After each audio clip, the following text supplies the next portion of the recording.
हुए मेरे सभी उपस्थित बहनों और भाइयों, छत्रपति शिवाजी महाराज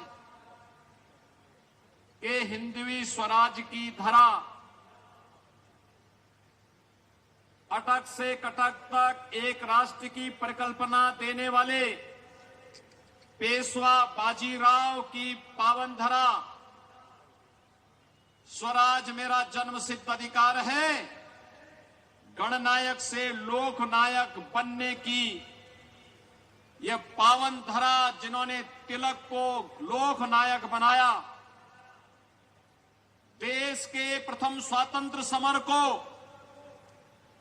1857 के प्रथम स्वतंत्र समर को देश का आजादी का स्वतंत्रता समर बनाने वाले वीर सावरकर और एक विधान के माध्यम से सब समान की संकल्पना को साकार करने वाले डॉक्टर बाबा साहब भीमराव अंबेडकर की इस पावन धरा महाराष्ट्र की धरा को नमन करते हुए मैं आप सबका हृदय से अभिनंदन करता हूं।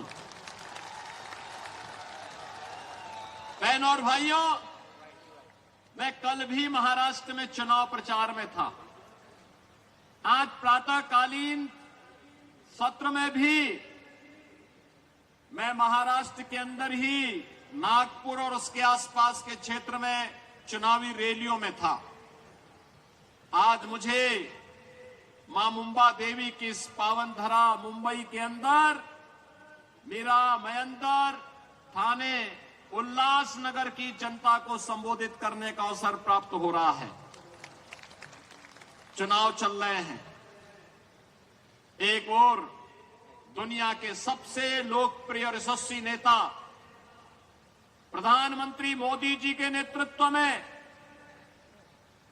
भारतीय जनता पार्टी महायुति गठबंधन इस चुनावी समर में महाराष्ट्र के अंदर आप सबके सामने है, और दूसरी ओर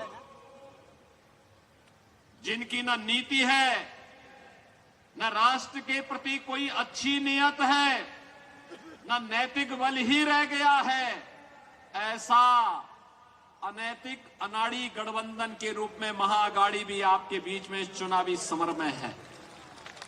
बहनों और भाइयों,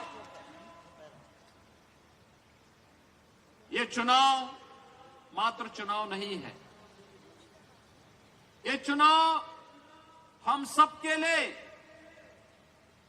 इस राष्ट्र की अस्मिता और अस्तित्व को वैश्विक मंच पर पुनर्स्थापित करने के प्रधानमंत्री मोदी जी के अभियान के साथ हम सबके सहयोग की सहमति भी है। और इसीलिए मैं महाराष्ट्र की जनता जनार्दन से अपील करने के लिए आया हूं। हमने बदलते हुए भारत को देखा है पिछले 10 वर्ष के अंदर। प्रधानमंत्री मोदी जी के नेतृत्व में ये बदलता हुआ भारत जो अपने देश की सीमा की सुरक्षा करना जानता है। याद करिए 2014 के पहले के भारत में क्या होता था। 2014 के पहले के भारत में पाकिस्तान घुसपैठ करता था, आतंकी वारदात को अंजाम देता था, आवाज उठती थी। कांग्रेस नेतृत्व की सरकार कहती थी कि बोलिए मत, पाकिस्तान से संबंध खराब हो जाएंगे। 2014 का भारत आज वह किसी को छेड़ता नहीं, कोई छेड़ता है तो छोड़ता भी नहीं। आज तो भारत की सीमा सुरक्षित है, दुश्मन घुसपैठ नहीं कर पाता है, आतंकी वारदात को अंजाम नहीं दे पाता है, बल्कि एक और भारत अपने 80 करोड़ लोगों को फ्री में राशन की सुविधा का लाभ दे रहा है, और दूसरी तरफ पाकिस्तान 23 करोड़ की मात्र आबादी वहां वह भी भूखों से मरने के लिए तड़प रही है। बहनों और भाइयों, देश के अंदर आज सुरक्षा का वातावरण है। आतंकवाद की जड़ कश्मीर की धारा 370 समाप्त हुई।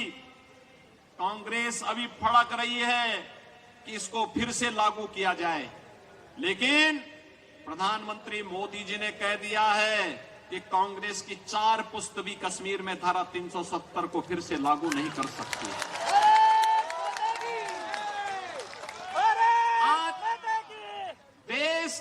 वर्ल्ड क्लास इंफ्रास्ट्रक्चर बन रहा है। Highway, railway, metro, IIT, IIM, AIIMS, one district one medical college, हर घर नल की योजना जैसी योजनाएं भी लागू हो रही हैं। तो गरीबों के कल्याण के लिए भी अनेक कार्यक्रम देश के अंदर चल रहे हैं। चाहे वह पीएम आवास की योजना हो, चाहे वह आयुष्मान भारत की योजना हो, चाहे वह नौजवानों के रोजगार की योजना हो, और चाहे लाडली बहना योजना के माध्यम से हर महिला के खाते में हर महीने 2100 रुपये देने की व्यवस्था हो।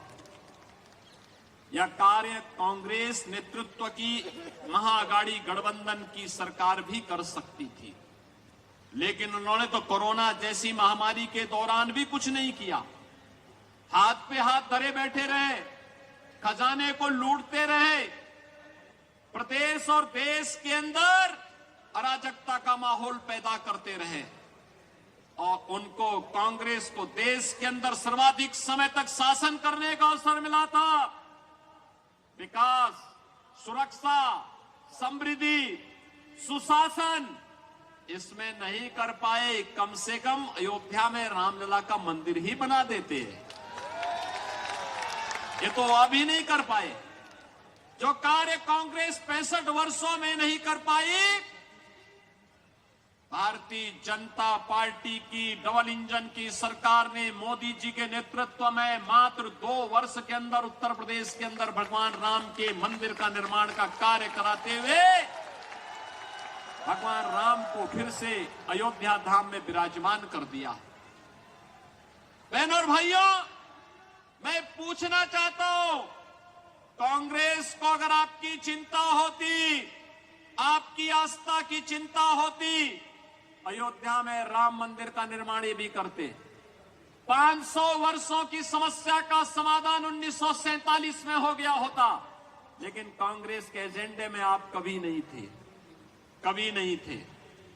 कांग्रेस के एजेंडे में गरीब कभी नहीं था, नौजवान कभी नहीं था, महिलाएं कभी नहीं थी। ये तो जाति के नाम पे बांटते हैं, क्षेत्र के नाम पे बांटते हैं, भाषा के नाम पर बांटते हैं, मत और मजहब के आधार पर देश को बांटने वाले लोग हैं। इन्होंने देश को पहले बांटा, फिर समाज को बांटा, फिर आतंकवाद को देश के अंदर कहीं धारा 370 के नाम पर पनपाने का काम किया, कहीं नक्सलवाद को पैदा किया, कहीं पे अराजकता को पैदा किया, और अब फिर वही बांटने की राजनीति। बहनों और भाइयों, मैं बार बार एक बात कहता हूं, इस देश का इतिहास गवाह है, बंटे थे तो बटे थे, बटे थे तो बटेंगे तो बटेंगे, और एक रहेंगे तो सेफ रहेंगे, एक रहेंगे सेफ रहेंगे। और यही आह्वान करने के लिए आया हूं। बंटना नहीं है, बंटना नहीं है, बटेंगे तो बटेंगे। और इसलिए एक रह करके महायुति गठबंधन के नेतृत्व में भाजपा या शिवसेना या एनसीपी के जो भी उम्मीदवार प्रधानमंत्री मोदी जी के नेतृत्व में महाराष्ट्र के अंदर इस चुनावी समर में है, उन्हें विजयी बना करके भेजना है, और महायुति की भाजपा नेतृत्व और शिवसेना एनसीपी की सरकार महाराष्ट्र के अंदर फिर से बना के लेके आना है। सहमत हैं? सभी लोग सहमत हैं? मैं उल्लासनगर के बहनों और भाइयों से भी कहना चाहूंगा कि उल्लासनगर में मुझे आना था, लेकिन नागपुर और उसके आसपास के क्षेत्रों में इतनी सभाएं थी कि मैं समय से नहीं पहुंच पाया। और मैं उनसे भी अपील करूंगा, यह समय देश को एकजुट करने का है। यह समय एक भारत श्रेष्ठ भारत की परिकल्पना को प्रधानमंत्री मोदी जी के नेतृत्व में आगे बढ़ाने का है। यह समय भारत को विकसित भारत की परिकल्पना को साकार करने का है और यह कार्य केवल और केवल भारतीय जनता पार्टी, शिवसेना, एनसीपी नेतृत्व की महायुति गठबंधन ही कर सकता है। और इसी के लिए आप सबसे मेरी अपील है, भारतीय जनता पार्टी ने मीरा महेंद्र से श्री नरेंद्र मेहता जी को अपना उम्मीदवार बना करके आपके बीच उतारा है। श्री प्रताप सरनाईक को शिवसेना उम्मीदवार के रूप में थाने मीरा महेंद्र से शिवसेना महायुति गठबंधन के उम्मीदवार के रूप में आपके बीच में उतारा गया है और उल्लासनगर से श्री कुमार उत्तम चंद एलानी को भारतीय जनता पार्टी महायुति गठबंधन के प्रत्याशी के रूप में उतारा है। इन सबको आपका आशीर्वाद प्राप्त होगा। जहां तक मेरी आवाज जा रही है, दोनों हाथ उठा करके अपना आशीर्वाद दीजिए। सभी लोग सहमत हैं? सभी लोग सहमत हैं? तो मेरे साथ बोलेंगे, भारत माता की।